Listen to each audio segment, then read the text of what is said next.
Today is the day. It is Tuesday, May 3rd, and I'm going to try and fool Penn and Teller today. 9:45 a.m. is my call time. I will go to hair and makeup. Then I will go to the camera rehearsal, and that will be me on stage with my props, but without Penn and Teller and Allison. And so we will run the routine as many times as is needed to make everyone happy. And then I pack that stuff up and move it off stage. And then I'm sort of in a holding pattern from what I understand, while three other acts are doing the same thing. And then once all of us have rehearsed, then they bring in Penn and Teller and Allison. And then the four of us go through and do our set. We are the first four people of the season who are taping. We don't know where we will end up in the actual broadcast, but the point is I will be among the first four that Penn and Teller see at the beginning of the season. So that's exciting. And I actually know through weird other channels of my childhood, one of the other performers who is going to be in the four-pack that starts off. So that's really exciting. And then, so I believe the performance will be around 1:30. And then I will be pretty much wrapped for the rest of the day after that, which is good because it is a 7:45 a.m. flight out of here, which means a 5:30 a.m. pickup. Definitely not going to be a night to go out celebrating in Las Vegas. Definitely a go to bed early and do my job kind of a day. But I'm looking forward to getting this over with. I'm excited, but I'm also like, I'm just get this done, and I'm curious to see how it goes. So stay tuned. All gussied up and ready for the theater. Got my stuff down here. Let's do this. Making his second attempt to fool Penn and Teller, collector of the impossible, Peter Wood. Thank you. Do definitely you want special. to be my best friend? Yes. All right, that is a wrap. That is just so fun. Oh my gosh. Again, what a fantastic experience. Everything about it, not expecting to be a fooler. The way they were able to give the care and thought into what I'm doing and pass that along to me was fantastic. Allison and I were just chatting up there. It was really funny. We prepped a couple of questions and got to, I think, 0. I don't know if we actually got around to any of the sort of anecdotes and stories. It was just really, really great to just up there chatting. One of the main producers said in the lobby that he was happy with how it went and thanked me. So that's all I could hope for. If everyone behind the scenes is happy and I'm happy, that means it's going to be even better when it shows up on television. So another fun Fool Us experience in the can. Enjoying Las Vegas here. I think I probably might go down and find a Manhattan somewhere, even though it still is the afternoon. I think it's about that time. But yeah, so peace out from Fool Us Production Day. Good morning from Las Vegas.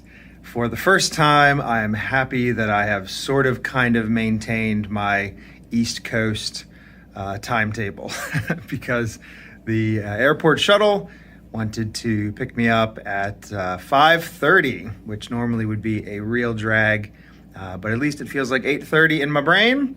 The sun has not even come up yet on Vegas out there. Out the door in about 20 minutes here and on the flight home. So thank you, Las Vegas. See you next time. It is Friday, May 6th, and I did a little bit more work today on the package. This is the bio that starts the beginning of my segment. We filmed interview portions in Las Vegas, but I still had homework to do in terms of some shots that I was going to provide from back home. Probably about halfway done, but I went ahead and sent them off to my producer and for any notes or feedback, and then I'm going to continue for the rest of them. We're sort of going to tell the origin story of the prop that I brought on to Fool Us. But then we've got some other little elements, including my dad collects a bunch of things. I collect the impossible. So we sort of have a nod to that will require some yard sale footage. In general, sort of montage of me examining things, measuring things, sort of trying to figure out how this prop supposedly works. And so it's just a sort of montage of that. So I'll be curious to see how much makes it to the final cut, but I've got a lot of footage for them to work with, so we shall see. It's really lovely to have most of my work done. We really didn't finalize the bio, the package script, until a few days before going. So I was able to focus on the performance. Now I'm back. The performance is in the can. Can't do anything about it. So now I can focus on the biography, the package clips. So, yep, that's the update. Here we are a couple days after I got back, and we'll see how it comes together.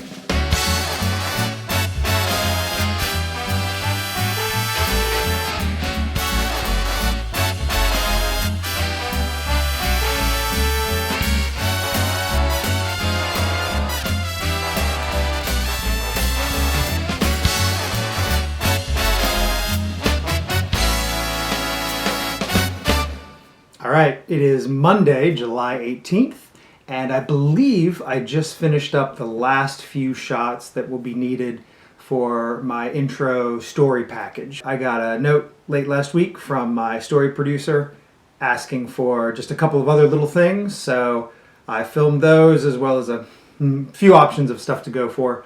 One of them, they wanted a photo of myself with my dad, so I went over to Mom and Dad's, and we took a couple of still photos as well as some video footage, so we'll see sort of which version ends up in the final cut.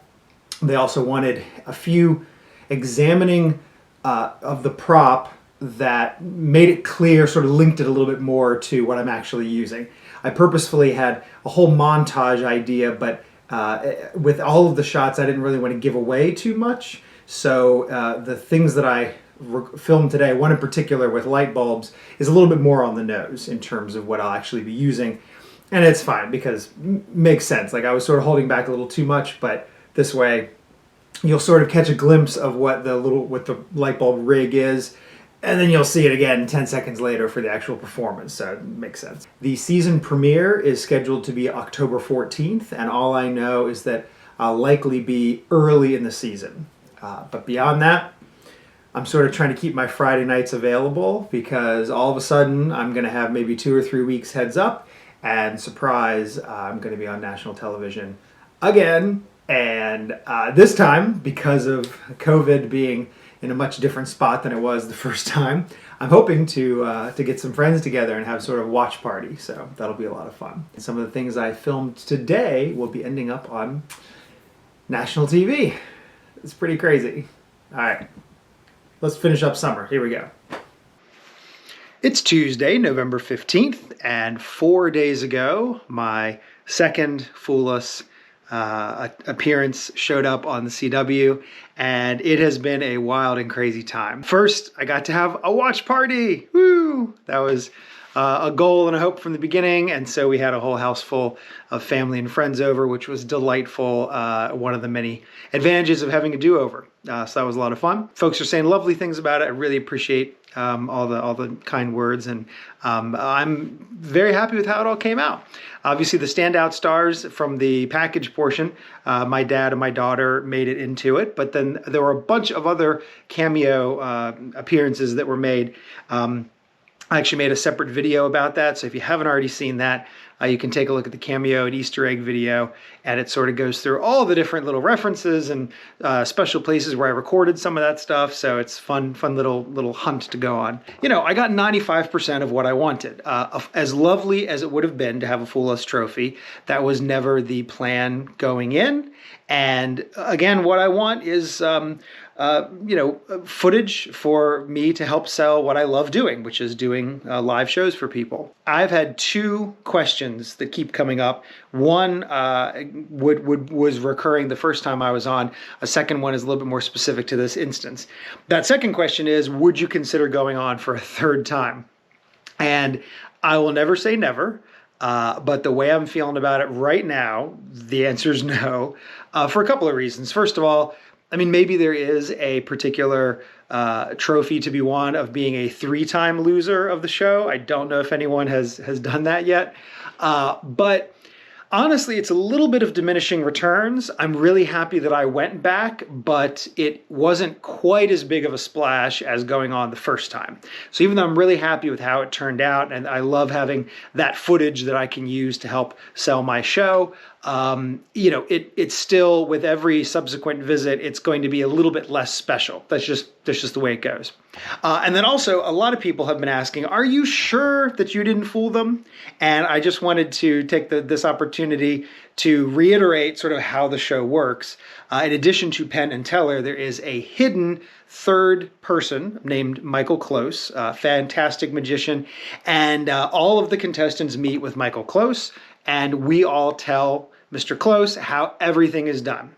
So if there is any discussion about it, he is the third-party judge. And so basically he is listening in on Penn and Teller deliberating while the performer is having a chat with Allison Hannigan. And I really trust all three of those guys. I believe 100% that Penn and Teller were able to piece together what I did. I'm totally cool with that. Really, the last opportunity the audience has to see you is to see how you accept defeat. And so I'm really happy with how that went this time, where I had an idea of what I wanted to say. Damn it, we don't think you fooled us. I love you guys. Is that right? It is a pleasure to be bested by the best. Thank you. This is so much fun. You got me. Thank you very much. I appreciate Well, it. thank you so much, Thank you. Peter Wood. That went the way I had hoped it to, and the goal is that the lasting impression that I leave with people is that I was happy to come back, and I'm okay with it being a defeat because I genuinely, truly had a really great experience. They definitely were not fooled. I hope you were. And I'm never going to say never, but probably that will be my final appearance on Penn and Teller Fool Us. If you are sticking around watching this right now, hopefully you've seen the whole 4-part series. If not, I've got 3 other videos that came before this one that I've documented this whole journey for the second go around. And if you're curious, there's also 4 behind the scenes videos of the first time that I went on for season 7. And so if you want to go see sort of what that experience was like, there's all sorts of content there for you. But I really appreciate you watching this. Thank you so much for coming along this journey with me, and see you around.